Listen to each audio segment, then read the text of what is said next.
This is a very thoughtful question. From Buddhist point of view, we can have a clear understanding and an answer to this question from different angles. The basic Buddhist view, the first precept is to abstain from taking life. Pānātipātā veramani sikkhapadang samadhiyāmi.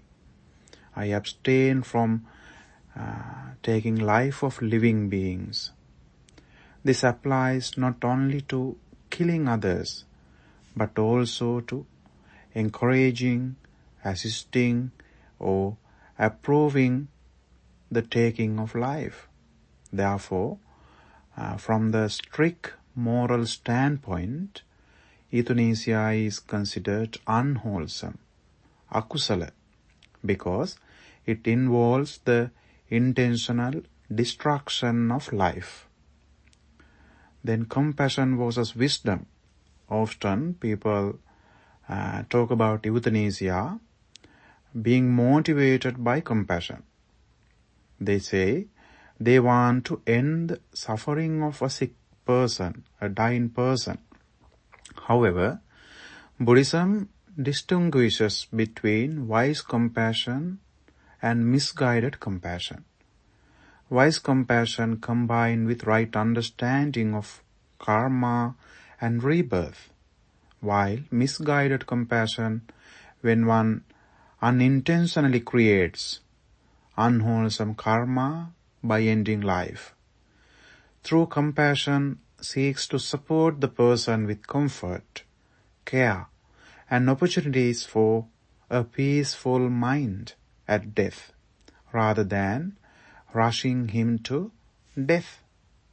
The other thing is, it is important to have a peaceful dying moment.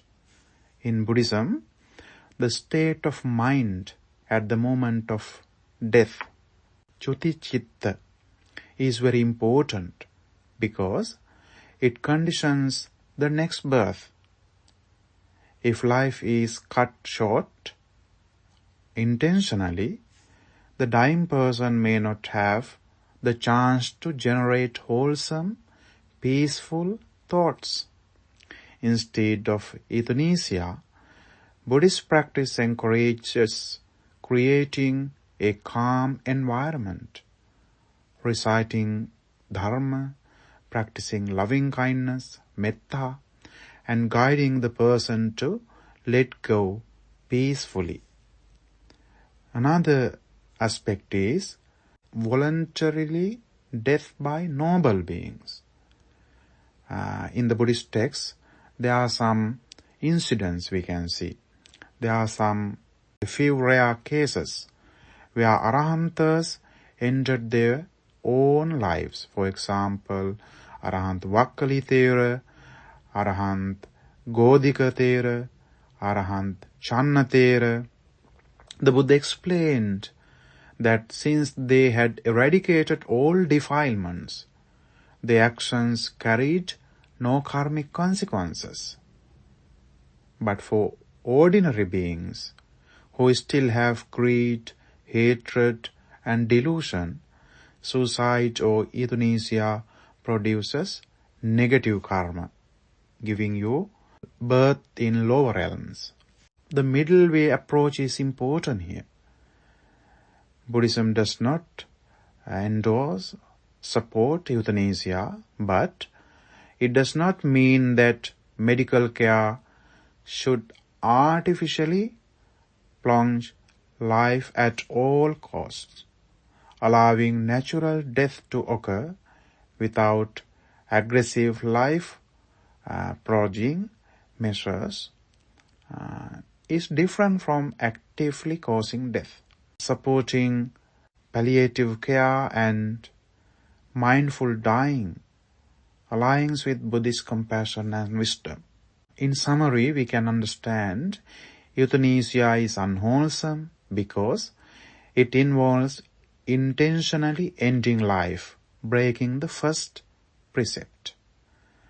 The best Buddhist approach is care for the sick with compassion, relieve their pain as much as possible, guide them to die with a calm, wholesome mind.